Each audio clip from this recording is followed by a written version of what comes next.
Okey. So, dalam masa yang sama tuan-tuan, Perdana Menteri ada menyebut habis cerita penyakit X tadi berkenaan dengan rombakan kabinet.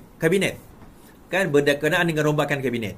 Now, beberapa hari yang lepas kecoh mengatakan rombakan kabinet akan berlaku 2 hari lepas atau semalam 2 hari lepas. Tapi rupanya tak berlaku pun kan. Tak berlaku pun rombakan kabinet seperti yang didakwa. Saya percaya begini, saya kata rombakan kabinet ni akan berlaku. Rombakan kabinet akan berlaku. Tetapi dia berlaku dalam kapasiti yang perlahan. Maksudnya dalam kapasiti yang memang kena berlaku. Saya ambil contoh Salahuddin, arwah Salahuddin, Allahyarham Salahuddin telah pergi, maka tempat beliau perlu diganti. Itu yang pertama. Kedua, apabila kita menyentuh persoalan persoalan ada kementerian yang berkemungkinan bukan tak perform tetapi terlalu besar sehingga kapasiti dia tak mampu nak tanggung seorang, berkemungkinan kementerian tersebut boleh dipecahkan. Setahun pertama ini adalah bagi kerajaan Anwar Ibrahim menguji, bagi kerajaan Anwar Ibrahim menguji dan melihat sejauh mana kapasiti ataupun kabinet kecil ini mampu melaksanakan tugas dan tanggungjawab mereka. Dan kalau berlaku sekalipun, itu adalah prerogatif ataupun bidang kuasa. Kita dengar. Rombakan kabinet, tak payah sibuk beritahu PM apa yang perlu dibuat. Menteri Pengangkutan Anthony Locke menasihatkan MCA supaya berhenti daripada cuba mengajar Perdana Menteri tentang cara menjalankan tugasnya mengenai cadangan rombakan kabinet. Bercakap kepada pemberita malam tadi, Locke yang juga Setiausaha Agung DAP berkata rombakan kabinet adalah hak prerogatif Perdana Menteri dan ini harus dihormati. Saya rasa tak perlulah kita sibuk beritahu PM apa perlu dibuat. Rombakan kabinet ni kalau ada, ia kuasa prerogatif PM. Setakat ini PM tidak ada apa-apa maklumat, tidak ada bagi apa-apa maklumat. Malam mesyuarat kabinet hari ini pun langsung tak sentuh rombakan kabinet, katanya. Locke berkata berada di sana untuk kempen BN. Dia diminta mengulas kenyataan jurucakap MCA Mike Chong 2 hari lalu yang mencadangkan Perdana Menteri Anwar Ibrahim menggugurkan beberapa anggota kabinet ketika spekulasi bertiup mengenai rombakan kabinet. Antara lain, MCA mencadangkan Menteri Pengangkutan Ngah Koming digugurkan daripada barisan kabinet kerana itu terus bertindak seperti ahli politik pembangkang walau kini menjadi kerajaan. Ini telah menimbulkan rasa tidak puas hati sesama politik Cheo Yok Kong yang kemudian menggesa MCA untuk meninggalkan kerajaan. Ketika minta mengulas mengenai perkara itu, Locke menganggap kenyataan Cheong sebagai pendapat peribadi dan katanya DAP berpegang kepada semangat kerajaan perpaduan. Bagi kita dalam DAP, kita tidak minta mana-mana pihak masuk atau keluar. Ini telah dibentuk atas semangat kerajaan perpaduan. Jadi yang berada dalam kerajaan ini mesti komited dengan kestabilan politik dan kerajaan hari ini. Baik. Dia cerita dia macam ni lah. 2 hari lepas, dia macam ni. MCA ni, musuh ketat MCA ni satu je. DAP. Kita kena faham. Musuh ketat MCA ni satu je, DAP. Sekian lama, MCA ni memang jaki dan memang tak puas hati dengan DAP for sekian lama dah. Kan? Sekian lama. Jadi bila mereka tak puas hati dengan DAP dengan sekian lama dan yang menariknya, geng-geng yang ultra Melayu ni kata DAP ni nak menghancurkan Melayu dan menaikkan Cina. Geng-geng MCA kata DAP ni nak menghancurkan Cina. So masing-masing guna perkauman, tuan-tuan. MCA kata DAP nak menghancurkan Cina, PN bersatu plus kata DAP ni nak menaikkan Cina, nak menghapuskan Melayu. MCA kata dia nak menghancurkan Cina dan juga nak membela geng-geng ultra Melayu ni. Itu kata mereka. Walaupun tak directly sedemikian lah dia kata. Tetapi itulah umpamanya dia nak ceritakan. So DAP ni, DAP macam, lah yang mana satu aku ni? Satu kata aku bantai Cina, satu kata aku ni nak angkat Cina. Yang mana satu? DAP neither, tuan-tuan. DAP adalah parti progresif yang mengangkat agenda rakyat Malaysia tanpa mengira bangsa, tanpa mengira kaum, tanpa mengira agama. Sama je dengan Parti Keadilan Rakyat. Kita mengangkat agenda rakyat terlebih dahulu. Kita progresif dalam melihat agenda rakyat. Kita progresif dalam melihat perlunya kita mengangkat semua rakyat Malaysia tanpa mengira warna kulit, tanpa mengira bangsa, tanpa mengira agama. Kita angkat semua. Kenapa perlu kita nak angkat satu bangsa, satu agama saja? Kalau anak Cina susah, kita kena tolong. Anak Melayu susah, kita kena tolong. Anak Iban susah, kita kena tolong. Kita kena tolong semua. Orang susah tu kita kena tolong. Bukan kita tengok bangsa dia dahulu. Ni bangsa apa? Cina. Cina aku tak nak tolong lah. India aku tak nak tolong lah. Oh Iban aku tak nak tolong lah. Apa? Kita ni apa, tuan-tuan? Kita ni apa yang kita ajar pada anak-anak kita ni? Kita kena tolong semua orang. Kalau mereka susah, kita tolong. Kita tolong kerana dia adalah manusia dan dia adalah rakyat Malaysia. Itu dua perkara yang utama dahulu.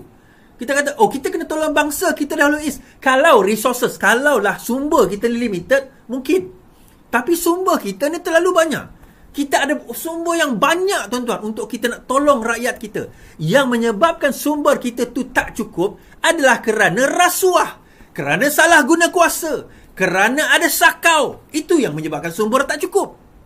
Saya baru-baru ni tengok ada gambar tandas baru sekolah-sekolah. Saya tengok, tandas dia orang. Macam dekat hotel tau. Tak, tuan-tuan, dia macam ni. Ada orang kata mempertikai kan. Dia kata, apalah sibuk-sibuk sangat nak baiki tandas. Dia macam ni. Dia bermulanya, kebersihan itu daripada tempat yang paling kotor. Kalau tempat yang paling kotor seperti tandas itu boleh bersih, takkan tempat paling bersih tak boleh lagi bersih. Itu sebenarnya yang diajarkan. Dan bila tempat tu bersih, sama-sama nanti, yelah, murid-murid nak apa orang kata, nak pergi ke tandas selesa, nak belajar lebih selesa. Saya ingat dulu masa saya kecil dulu kan, kedas sekolah dulu lah. Ada kawan saya sampai tak nak pergi tandas, tunggu kan, sanggup nak balik ke rumah menunaikan hajat sebab tandas tu terlalu teruk, tuan-tuan. Allah. Dulu saya sekolah rendah, rajinlah kena suruh pergi bersihkan tandas. Baik, balik cerita kita tadi. Now, itulah yang kita lihat sekarang ini. MCA kata DAP macam tu, DAP begini. Dia kata Ngah Koming ni tak perform dan sebagainya. Tuan-tuan, antara menteri yang perform bagi saya adalah Ngah Koming. Antara menteri yang perform. Tetapi MCA ni, dia kata Ngah Koming macam pembangkang. Yang macam pembangkang tu MCA. Dia mata dia dilihat macam pembangkang sebab dia sentiasa benci DAP. MCA ni adalah parti yang sentiasa membenci dan memusuhi DAP. Sampai bila-bila pun dia akan anggap begitu. Jadi pada pandangan mata dia, bagus macam mana pun Ngah Koming itu, maka pandangan mata dia adalah dia tetap jahat, dia tetap tak elok, dia tetap tak baik, tak bagus, dia tetap tak perform. Itulah pada pandangan mata mereka. Sebagaimana juga kalau kita lihat pembangkang sedemikian. Saya bawa cerita, tuan-tuan. Sebagaimana pula kita lihat pembangkang sedemikian. Baik. Dan MCA cuba nak komen pasal kena gantikan orang itu, kena gantikan orang ini. Kita kata Anthony Loke, kalau nak ganti siapa-siapa itu hak Perdana Menteri. Tak payah nak sembang-sembang, tak payah nak kacau-kacau, tak payah nak gaduh-gaduh lah. Kita kata kalau dia nak ganti, terpulang kepada Perdana Menteri. Itu hak prerogatif atau hak mutlak Perdana Menteri untuk nak menentukan apa sebaliknya yang wajar dilakukan. Baik. Saya tertekan sesuatu tadi. Dan ini membawa saya kepada poin ni. Sebelum kita pergi kepada... Okeylah, sebelum saya tak pergi poin ni lah. Saya pergi kepada akta dahulu. Nanti kita akan masuk poin politik. Okey, poin politik. Itu politik juga tadi. Baik. Berita baik kepada orang yang bankrupt. Ini tak ramai orang highlight tapi saya highlight. Akta insolvensi pindaan 2023 berkuat kuasa esok. Penguatkuasaan Akta Insolvensi Pindaan 2023 akan dilaksanakan mulai esok kerana Menteri di Jawatan Perdana Menteri Undang-Undang dan Reformasi Institut Datuk Seri Azalina Osman. Beliau berkata penguatkuasaan Akta A1695 membuktikan keprihatinan kerajaan untuk memberikan peluang kedua kepada individu bankrupt bagi meneruskan kehidupan dengan lebih baik dan seterusnya dapat kembali menyumbang kepada pembangunan ekonomi. Penguatkuasaan Akta A1695 ini mencerminkan komitmen kerajaan memastikan tiada golongan rakyat tercicir daripada arus pembangunan.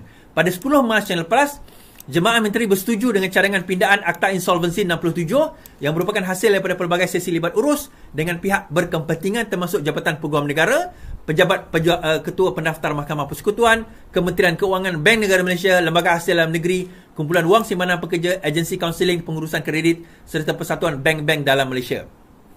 Pindaan utama melibatkan penambahbaikan pelepasan bankrupt Seksyen 33C Akta 360 dipinda bagi membantu pelepasan bankrupt sehingga 3 hingga 5 tahun dari tarikh individu bankrupt menyerahkan penyata hal ehwalnya. Maksudnya, bagi membantu pelepasan bankrupt secara automatik daripada tempoh 3 hingga 5 tahun dari tarikh individu bankrupt menyerahkan penyata hal ehwalnya. Azlina berkata selaras dengan objektif dasar peluang yang di kerajaan. Ini salah satu benda yang benda ni dah lama sebenarnya dibincangkan. Isu kita bila seseorang itu bankrupt, dia terus dianggap bankrupt selama-lamanya. Tak ada peluang kedua. Jadi kerajaan Pakatan Harapan, kerajaan perpaduan ni telah membuat satu undang-undang yang mengatakan dalam tempoh 3 hingga 5 tahun dari tempoh dia bankrupt, dia boleh mengemukakan rayuan dengan mengemukakan penyata bahawa sesuatu dia telah lakukan. Tidak seperti sebelum ini, tidak ada tempoh. Dan benda ni bukan perkara yang di Malaysia bukan orang yang pertama buat, tuan-tuan. Negara Malaysia ni bukan orang yang pertama buat benda ni. Negara Malaysia hanya adopt beberapa exercise yang dilakukan oleh negara-negara maju dalam menyelesaikan isu bankruptcy ini. Dan salah satu ini, benda ini juga, peluang kedua ini menyasarkan pelepasan sehingga berapa ramai yang terlepas. 130,000 orang bankrupt sehingga tempoh 1 tahun selepas Akta 1695 ni berkuat kuasa. Jumlah tersebut merupakan separuh daripada jumlah kes yang sudah ditadbir oleh Jabatan Insolvensi. Maksudnya, ada 260 lebih ribu orang yang sekarang ini bankrupt, tetapi separuh telah berjaya diselesaikan. Dan mereka ini, kalau tak silap saya, mereka yang bankrupt di bawah 50,000, kalau tak silap saya, dia dibankruptkan atas hutang di bawah 50,000, maka mereka boleh dilepaskan. Dan mereka sekarang ini yang mana bankrupt dalam tempoh lebih daripada 3 tahun ke 5 tahun, mereka juga telah boleh mengemukakan permohonan rayuan. Satu lagi adalah mereka yang berusia 70 tahun ke atas. Dia dah bankrupt dan usianya lebih 70 tahun, dia pertimbangkan yang layak pada pendapat untuk apa orang kata, untuk dikeluarkan daripada bankrupt. Dan yang kedua, yang menghadapi masalah mental, disahkan ada masalah mental, maka dia juga dikeluarkan daripada kebankruptan. Jadi sebab itu, tuan-tuan, kita kena faham kenapa kerajaan mengambil inisiatif ini. Isu dia, kita ada 200 lebih ribu yang berpotensi sebenarnya untuk menyumbang kepada negara, tetapi tak boleh buka akaun, tak boleh pergi keluar negara, tak boleh buat bisnes dan sebagainya kerana mereka telah bankrupt. Dan bankrupt tu bukan satu jumlah. Okey, kita kena ingat ni undang-undang bankrupt zaman dahulu. Tahun 80-an, asal bankruptcy RM2,000 bankrupt dah. Kalau tuan-tuan berhutang 2,000 ke atas, maka pemiutang ataupun kreditor boleh buat petition bankruptcy kalau anda tidak mampu bayar pada certain period 80-an. Kemudian jumlah itu dinaikkan. Akhirnya dinaikkan kepada 10,000, kepada 30,000. Last saya dengar kepada 100,000. Last baru ni 100 lebih ribu baru dikonsider sebagai bankrupt. Dan ramai bankrupt antara lain adalah pinjaman kad kredit, pinjaman rumah, pinjaman kereta, antara faktor utama. Jadi bayangkan seseorang itu tahun 80-an, 90-an dia bankrupt sebab hutang 10,000. Dia bankrupt ni, bukan blacklist, dia bankrupt. Maka sekarang ini kerajaan telah mengambil inisiatif. Yelah, mungkin dia kata, tapi 10,000 mungkin dia boleh bayar. Mungkin. Tetapi dia tak boleh bekerja, dia tak boleh ada bank account, dia tak boleh keluar negara kalau sekiranya dia ada peluang bisnes dan sebagainya. Maka di situ dia tak ada peluang menyelesaikan hutang dia. Sepatutnya bankruptcy ini, yelah, kita hukum dia dalam satu tempoh period, tetapi kena bagi peluang dia nak selesaikan hutang dia tu tadi. Jadi di sinilah kerajaan mengambil peranan untuk menyelesaikan hutang ini, dan lebih 130,000 orang telah keluar daripada bankruptcy ini. Dan insyaAllah kita kata bolehlah kembali kepada masyarakat untuk menyumbang kepada ekonomi masyarakat. Itu yang kita kena tahu. Terima kasih kepada Kerajaan Perpaduan yang prihatin dan cakna dalam perkara ini. Baik.